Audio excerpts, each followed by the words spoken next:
All right, all right. Okay, so there's a little buffering going on. So anyway, I'm making a little bit of statement or testimony on what just happened with me this morning. It's Saturday, October 17th, 2020. I just got back from the physical fitness test portion of trying to qualify as a recruit for a local police outfit. And so they had 10 applicants that showed up. I was one of them. And I want to just go through some of my thoughts and stuff for next time because the most important thing to know is just because you didn't qualify on whatever thing you applied for, especially doing with physical fitness and things like that, doesn't mean to give up. In fact, if you go, which I went, it gives you a diagnostic documentation standard of your fitness, and then you can adjust your training and your eating and things like that regimen to remedy your defects. And so that's basically what happened here. A little back history. I've kept my eye on maybe applying for this position for several years now. And their first hurdle was they required at least 2 years of full-time college. Now, I was going to college part-time, and so that pretty much disqualified me. Eventually, I graduated with my bachelor's in social sciences. However, now I'm old, okay? I'm 40, going on 41 next year, obviously. So the way the system's set up is first they want you to get your education as your first hurdle, okay? Now, if you don't get it fast, your degree, if you don't get it completed, or to be fair, they only wanted 2 years of full-time college. Well, that's asking a person to be fully vested into the educational system, and we're talking a random panoply of however many professors with however many different requirements, taking up all your time to meet their standards. And then on top of that, you'd be having to train with your physical fit, getting your proper sleep, your proper diet, your nutrition, all that. So there's only so many hours in a day, and so going to full-time school, at least 2 years, and training. Of course, maybe they think you'd have your youth on your side. You know, you'd be able to recover faster than someone older. But in my case, I was working full time and going to school part time, and so it just didn't line up properly. A lot of things it's like gears, the gears that line up to cause motion. If the teeth of the gears don't line up properly under the required specification, you're going to have grinding gears. You're going to have gears that are splayed out of whack and not contributing to your locomotion. So that's one thing. So so finally I met the requirement. In fact, I over met the requirement. Now I have a bachelor's degree. Now, the other requirement is you have to have a physical fitness level that will enable you to pass the law enforcement academy. And admittedly, I let myself go down the um, go down the slope on that. So here I wrote down on this handy dandy, chalkboard, uh, what the minimum requirements were, uh, and then what I did. So I'm reading this backwards here. So I had a 300-meter sprint, minimum of 71 seconds, or maximum of 71 seconds. I did it in 66. They had the push-up requirement. They needed a minimum of 21. I did 17. More on that later. Sit-ups, the minimum requirement was 30. I did 20. More on that later. And the 1.5-mile run, minimum time was 14:31 requirement. I did mine in 16:09. Okay, so the important thing to understand here is I now meet the education requirement. Okay, that's a huge hurdle. That took many years. Okay, check off that. There we go. So the physical fitness requirement. Now, had I worked on my physical fitness exclusively instead of my educational aptitude, yeah, I'd be pretty much an Olympian level. Well, for my older age. However, in my socioeconomic situation, I'm not able to full-time commit to physical fitness. So hence my scores have suffered. Now, the important thing that I know is I went through all events and scored something in all events. Okay, there were participants that dropped out. Some that couldn't even, the one event I passed was a sprint, the 300-meter sprint. I passed that fine. I got it in 66 seconds. The maximum they were looking for, sorry, the maximum score, the maximum amount of seconds that was permissible was 71. I did it in 66. So after 5 seconds, I got under that. I did that. So one of the 4 events has been met. Okay. So if we were climbing a mountain, I've climbed up quarter of the mountain before I met my match and can proceed farther. And that's number 2 mountain. Number 1 mountain was the educational mountain. I've reached the summit on that. So number 2 mountain is the physical fitness mountain. And I've at 25% accomplishment there. The important thing is I went to the event and did I was measured. And now there's no question that I'm going to be working on my push-ups, my sit-ups, and my 1.5-mile run. Okay, so I was going to talk about the push-ups. The push-ups, they had a foam cube. It looked like it was nasty. It'd been around a while. It had black ink on it from a Mark's a Lot pen. It was like a beige foam cube, and the thing of it is, when you were doing your push-up, they wanted your chest, meaning specifically between your 2 tatas there, right?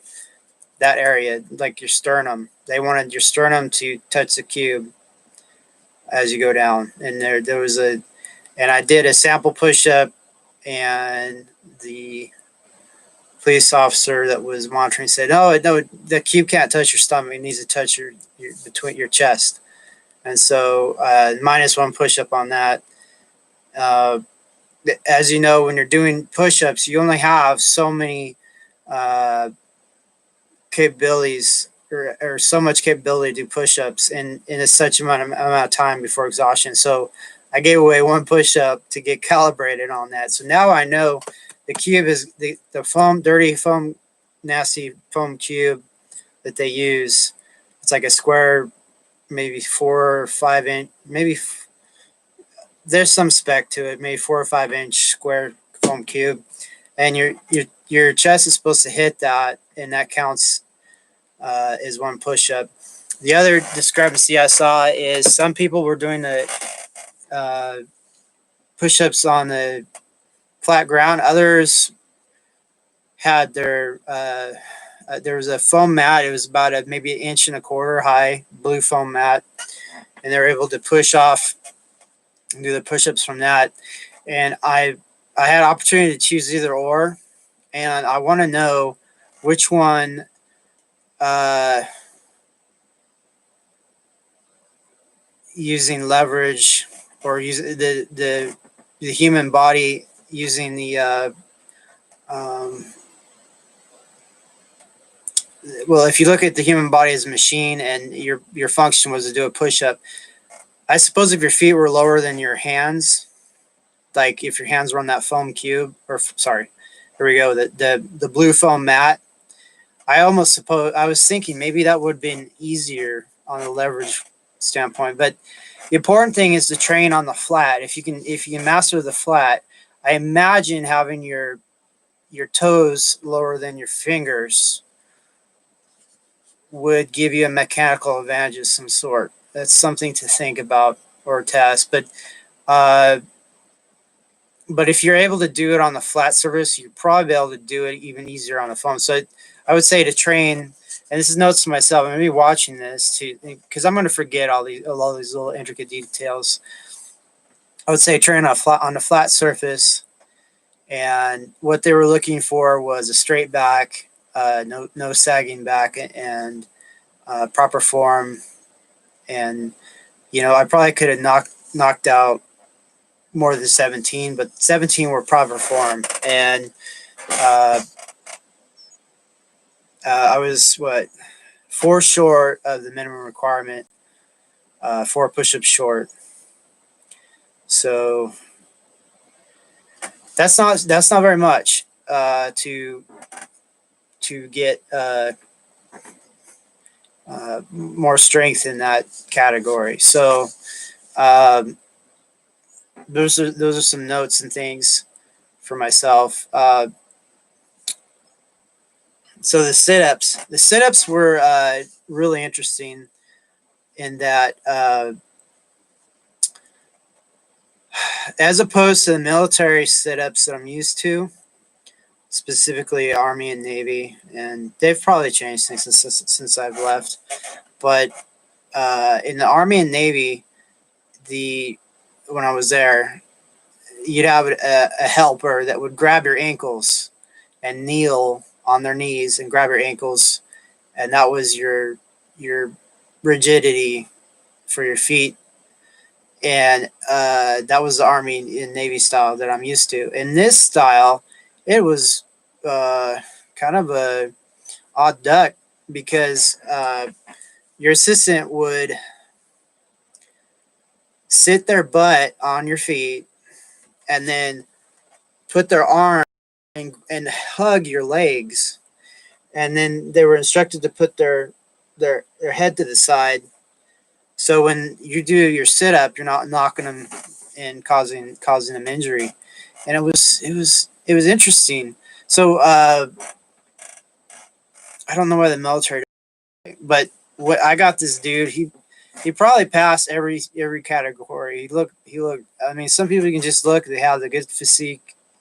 They worked on themselves. He had a chiseled physique. He was helping me out. What do you call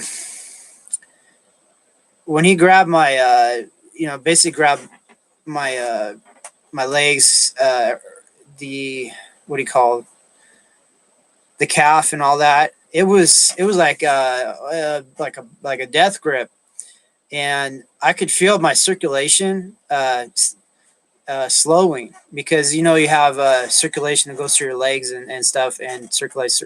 I could feel my circulation slowing, and that was kind of off-putting um, because I had weight, a human being clamped on my feet and around my calves, and I could feel my circulation going bye, and it was just a weird angle, something I wasn't used to. And you had to come up, and do the sit up, and then behind me was a police officer, and she had her hand out, and then basically you were a pivoting mechanism. You'd come up and touch your elbows to your knees to do your sit up, and then you come back down, and then you would touch the cop's hand and police officer's hand, and then you'd come up and you'd be reciprocation style, reciprocating between the two, and you would get your motions in. Now, I think having the policewoman's hand there kind of was off putting, like, psychologically, because usually I would come down with more force, and this is technically not good form, but there's a way to do it to where you can it's like the it's dead cat bounce, where you come down enough to where you can come up again, retain some of that energy, but having that hand there kind of made me a little off key. Well, the fact of the matter was I wasn't up to standard, so I did the little things that could have helped me probably would only help me maybe half or maybe one push up. The other thing is the guy that was grabbing on like a vise, like a death grip.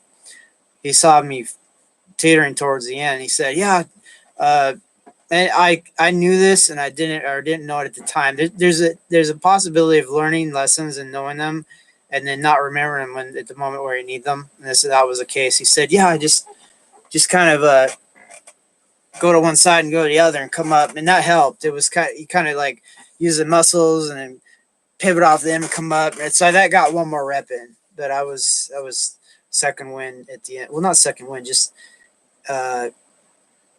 your muscles. They have so many repetitions before they fatigue, and then you're done. So in that deal, you can only rest in up position, and that's not any rest at all. It's it's what do you call it? It's a farce to think you're going to rest in up position. I would almost say that would be an exercise in and of itself. So the weird uh, death grip and the weird thing with policewoman's hand. I need to work on my psychology, because it was interesting in that manner. And the other thing, uh, you have to maintain a professional outlook that you're there to do what you need to do and get it done and go. You can't let other human concerns and things like that. Some of the candidates were talking to each other, uh, small talk, and others were, talking about how this isn't the first time they've done it and things like that. Me, I was just focused. I want to do my deal. The police, I guess you'd say proctors or people watching the thing, they're not your friends. They're not your colleagues. They're there to assess you. Uh, you can be professional and businesslike and things like that, which is obviously good decorum. But the last thing you want to do is get all chummy and then fail out, because that's just that's cornball. So my prerogative was the pass, wasn't it, to get to know anyone, especially the police themselves, and they know you, but they've done all their that you can bet that the police are going to profile up on the avenue and up and down the Google and whatever they do. They're going to profile the what out of you. They're going to know you. They're going to know your past history and whatever database access they have. They're going to be doing that. They're going to know more about you than you probably know yourself. And so don't worry about that. And you know, when I was doing the run towards the end, one of the, we had numbers. My number was 14, and I'm not. We had 10 participants, and so how the numbers, they seem like they skipped a few or something. There's some methodology to that. But so I had my little they gave you a little sticker with 14 on it, and it kept coming off the sweat and the workout gear. I was wearing Nike Pro Combat line. It was basically skin tight, very lightweight. I'm still wearing it now. I mean, this extra stuff, I was not running with all this extra stuff. I was just wearing like a skin tight, minimum weight garment that I didn't want any. That I wanted the least amount of drag and everything, wind drag and all that. And I because of the concern with the what do you call the uh well, what's going on with the world right now. So I gave myself a haircut, and so I had a chrome dome, and I'd ran with that, and I think there's some wind drag on my ears, but there's a point to where all that does not matter beyond your core proficiency in meeting the required standards. These are little augmentations where, if you wear a cap, then it would reduce the wind drag of your ear, but increase the wind draft or wind drag of the material.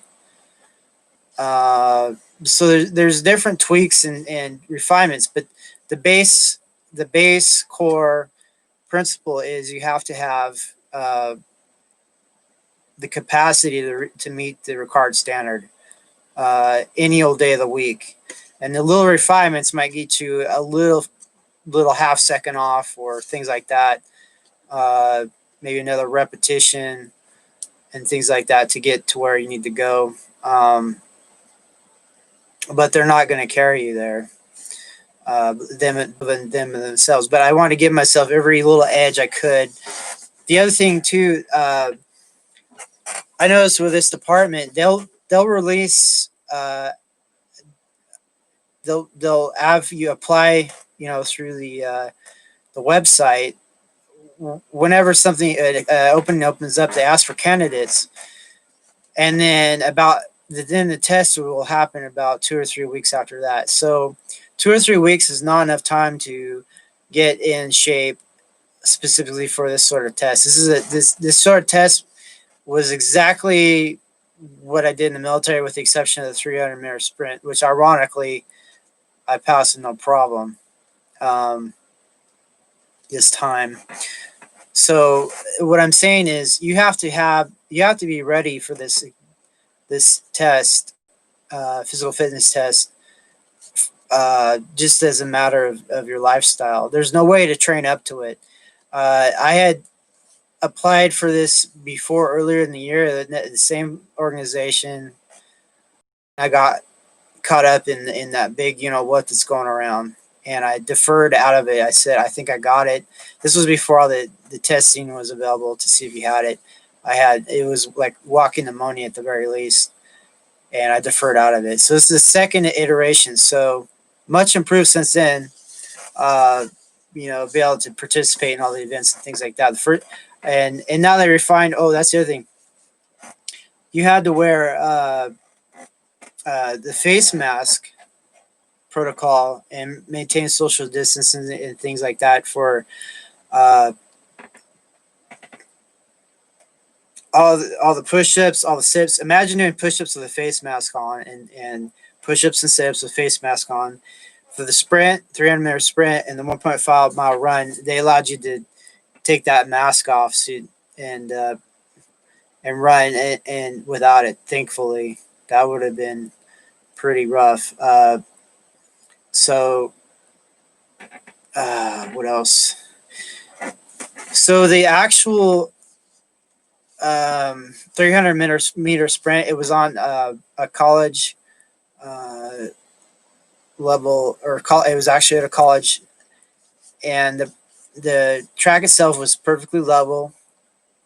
The track texture was that rubber, almost looks like the same color as the old school erasers, almost maybe a little darker.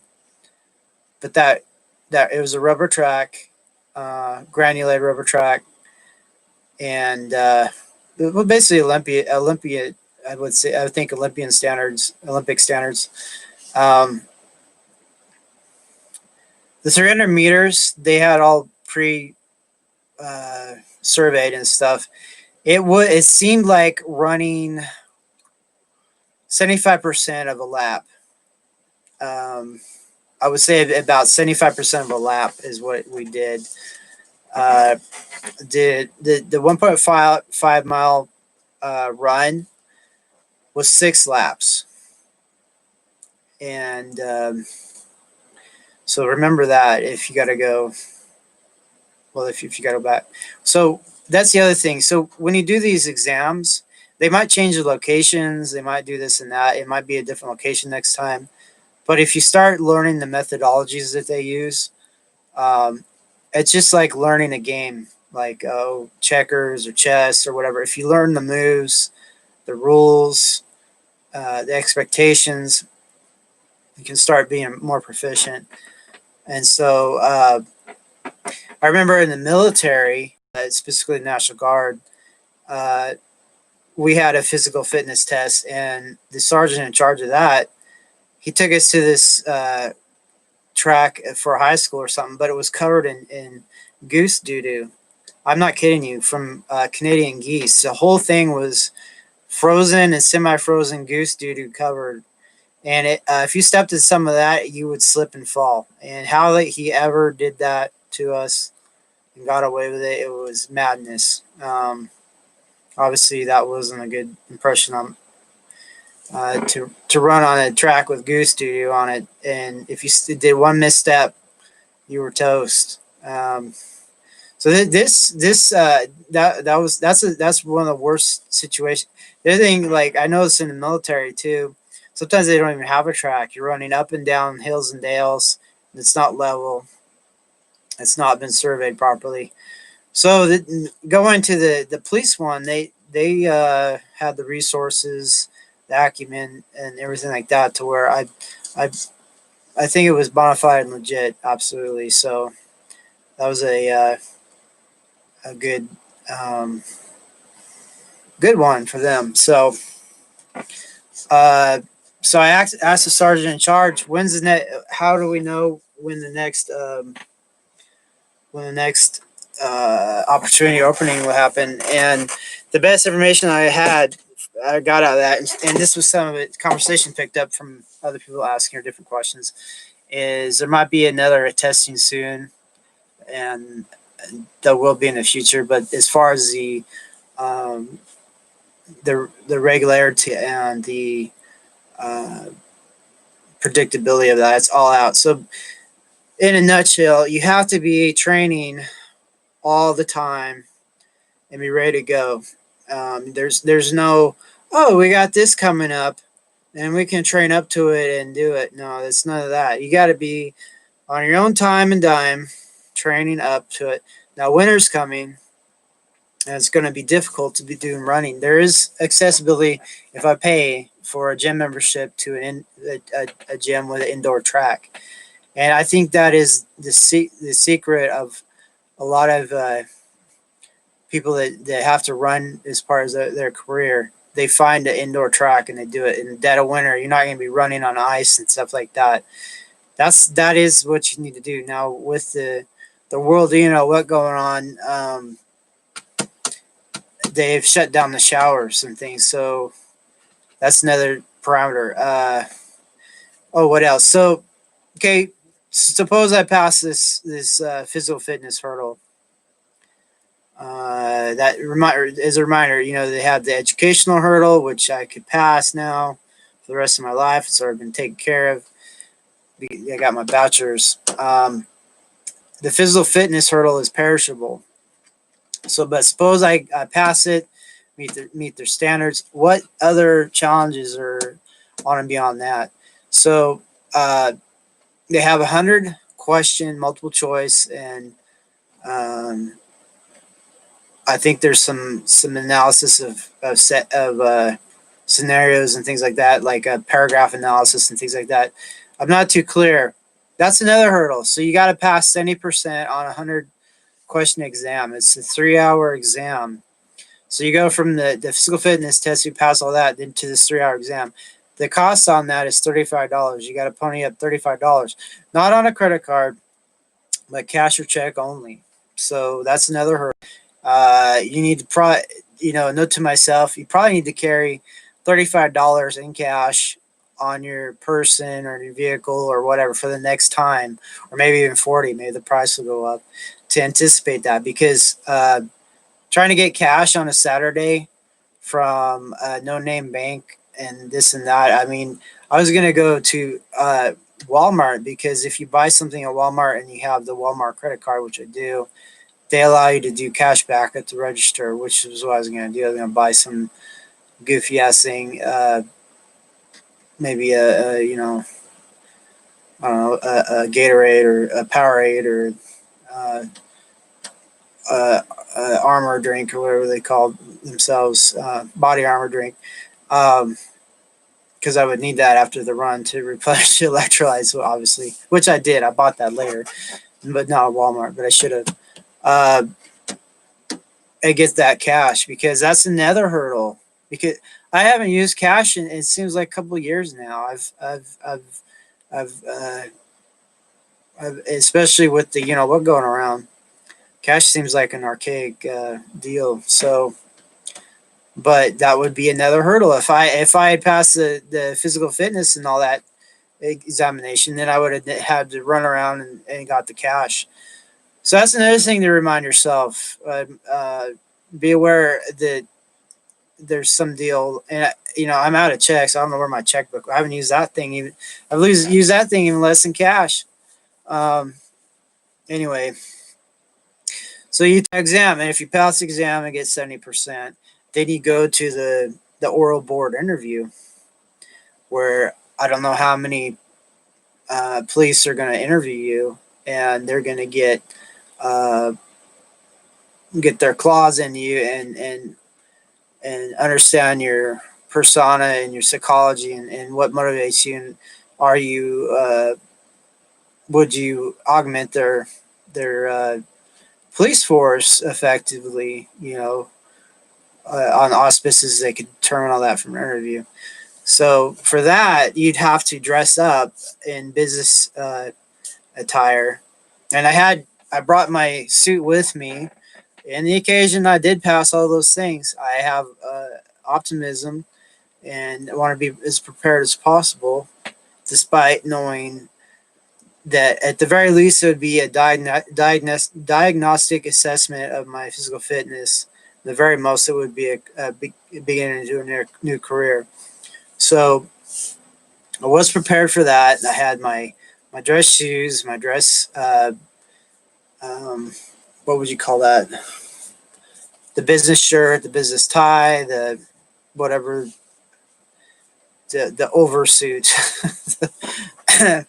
So I had that uh, good to go. So I would have been ready. But the fact that you can't get a shower on campus anymore, like in the past, you'd be able to go down to the gyms and get a shower, no problem. Technically, you wouldn't be able to do that. So you'd be dressing up in your business attire, you know, freshly sweated and freshly brain squeezed from that exam. And I don't know what you're gonna do, like bring baby wipes, whatever, clean up.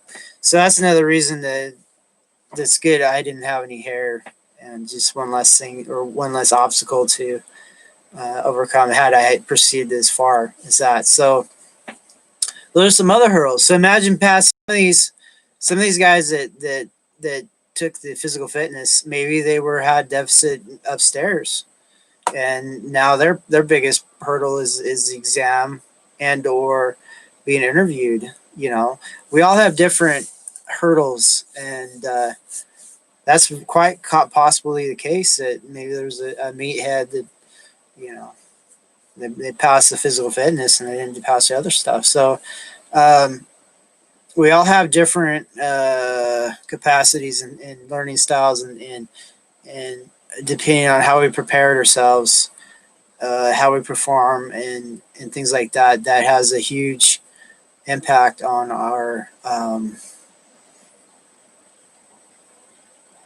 performance. So um, I just wanted to get some thoughts out on this, and maybe it'll help someone, maybe it won't. It definitely should help me as I get ready for my next iteration. So, what do I do for training? So there's this guy I kind of watch on YouTube often. Um, his name's Lloyd Machito or Machito.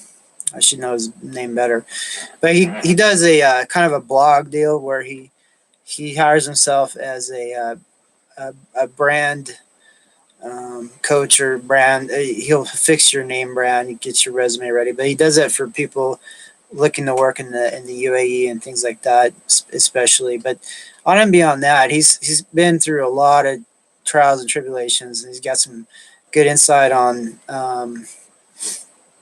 how he's overcome a lot of that. But one of his blogs, he was saying what he does to do his YouTube videos, and the thing that struck me is he said as soon as he wakes up, he goes for a run, and the reasoning he has for that is uh, your energy in your guts. They replenish themselves. The energy replenishes in your.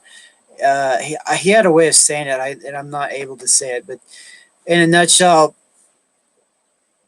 when you sleep, your glycogen or something like that, it replenishes itself, and then when you wake up, you're ready to run and do whatever. And I think this is something he didn't mention, but I would think like in the primitive past, as soon as you woke up, you'd have to go get your dinner. You know, it's a primitive in the primitive past. You have to go hunting or gathering or whatever as soon as you wake up to eat, because it was a nonstop battle to get something to eat.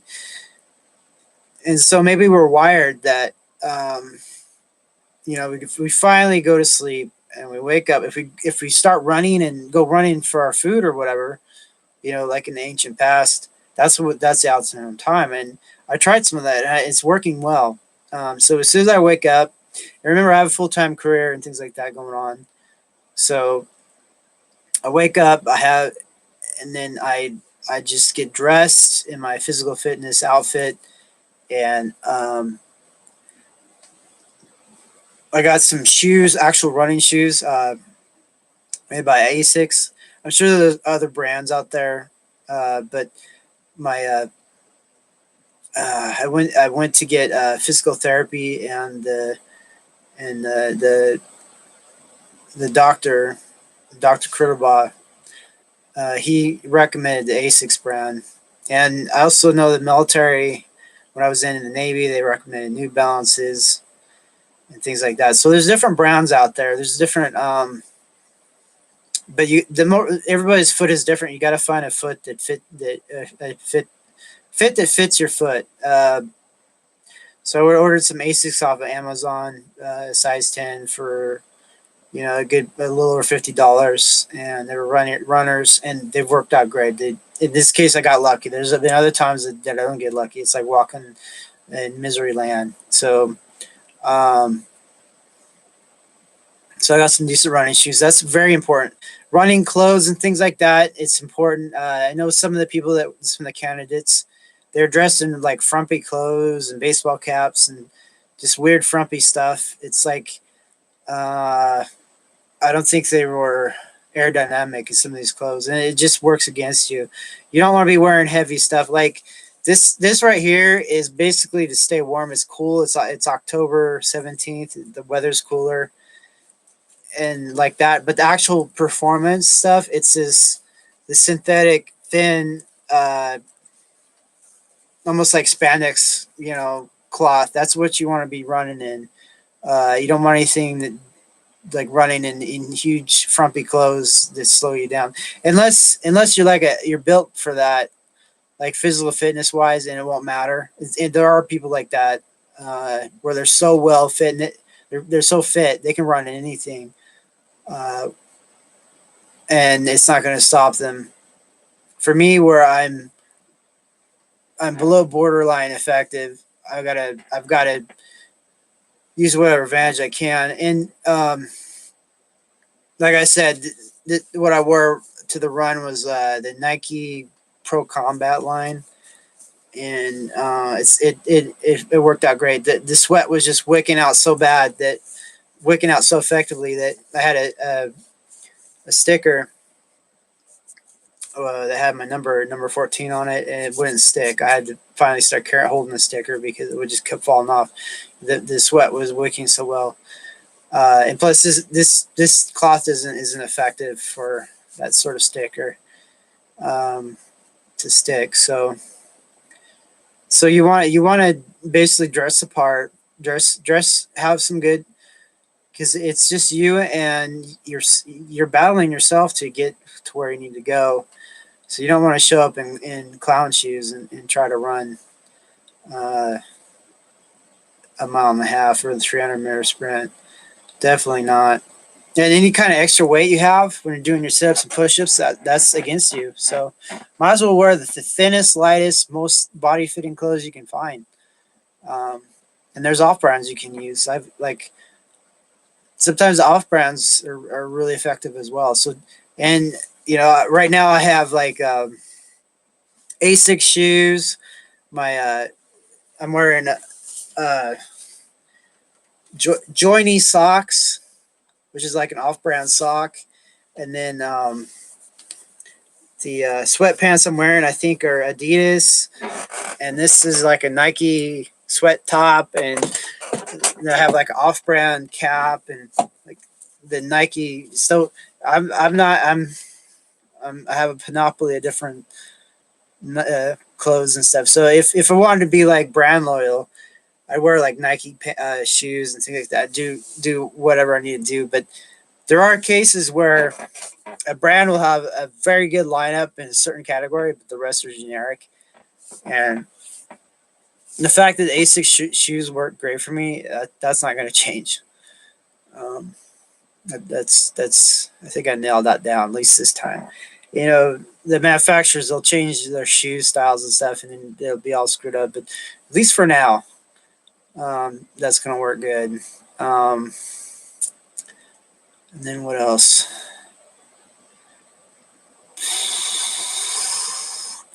Yeah, the night before, don't be eating a bunch of junk food and junk. Like the night before, I ate tuna, white albacore tuna, and I had some bread, which is probably not the best thing to do. Some sourdough bread, and then I drank a Body Armor. What was it called? Blackout berry. But I mixed in some fruit powder. Like, believe it or not, like beet juice. There's something to do where it improves your blood and the nitrous or something in your blood. So I went to go buy some beet juice powder, and I don't like beets. I really don't like beets. The flavor, anything, I just cannot stand them hardly. Um, so they had a little tub of the beet juice powder for like $20, and then next door to that for $11, they had like a beet juice powder plus other fruits and stuff in there. It was called like a super red or whatever powder. So I went with that. It was a little cheaper, plus it didn't taste as nasty. So I mixed some of that in with the Body Armor and drank that before I went to bed. And hopefully that some of the beet juice in there gave me endurance. I think that's something I need to study. The Russians are really into like beet dishes, and I took some studies in Russian culture and stuff like that, and I learned about beets. And it's one of their open secrets that the beets give them endurance, like blood endurance, to where your muscles don't get as fatigued because the blood delivery of the nutrients and oxygen is enhanced when you have the beets in the blood. check it out. There's something to it. Uh, so I would say, there's this other thing going around that I should check out, having to do with training and fitness, nutrients. It was I had a YouTube Premium for a long time, and then finally it went back. I went out, and then I had YouTube ads, and some of those ads, my goodness, I went back to YouTube Premium because I couldn't hardly take some of those ads. It was just like Ad City. But one of the ads that got through was it was called Redwood. It's something to check out. But it was like a sports sports training supplement, and the principles on that was pretty. I was checking into it. I think I want to get some of that. It has to do with enhancing your circulatory and stuff like that system, kind of along the lines of beet juice and stuff. So I need to be looking at. I need every internal and external enhancement I can get. Because I'm competing against 20-year-olds, 30-year-olds. So I'm going to be doing some of that. So we'll check it out. I need to get serious because it really is several thousands of dollars of difference between level, prestige level, probably stress level too, obviously. But I'll tell you, when you're not in the stage in life where you want to be, that's also stressful. So either way, you're going to be stressed. Might as well push yourself. So there might be some other issues and things I want to talk about, but I got some phone calls to make to family and things like that coming up. So I'm gonna probably cut it short here. I don't seem to be having too many viewers. It looks like one viewer. So thank you, whoever you are, sitting through this. And we'll get back to our daily lives. But just a note to myself: if you watch this, take heart, take heed, get to where you need to go in life. You did your assessment, and this is that assessment again. Remember, as of October 17th, 2020, those are the scores. I had the minimum scores on here, and then what I got. So you met the 300 meter sprint. You got did it in 66 seconds. The push-ups, you were only 4 short. The sit-ups, you were only 10 short. And the 1.5 mile run, you were two minutes short. So if you ran a little faster, which could be due to circulatory and muscle refinement, you can get that, get more effective and efficient as you practice. So keep working on it, because it's not going to get any easier. The winter's gonna hit. There's gonna be that weather factor. They're gonna spring it on you again. Some opening, and if you go in the military, you're still gonna have to do the same thing. So you might as well tag team, double dip, work out for these standards. It'd be good for the military standards if you want to do that. In addition, or in some positions. So other than that, yeah. I don't know, the one person watching, if you want to type in a question or whatever, I'll answer it. But other than that, no. I think I'll end the stream. So, yeah. So, whoever you are watching, thanks again, and be well. Use my experience to your effective, to whatever extent that would be effective in your own life. And anyway, I wish everybody the best, and I'm going to cut it off here. Thanks for tuning in.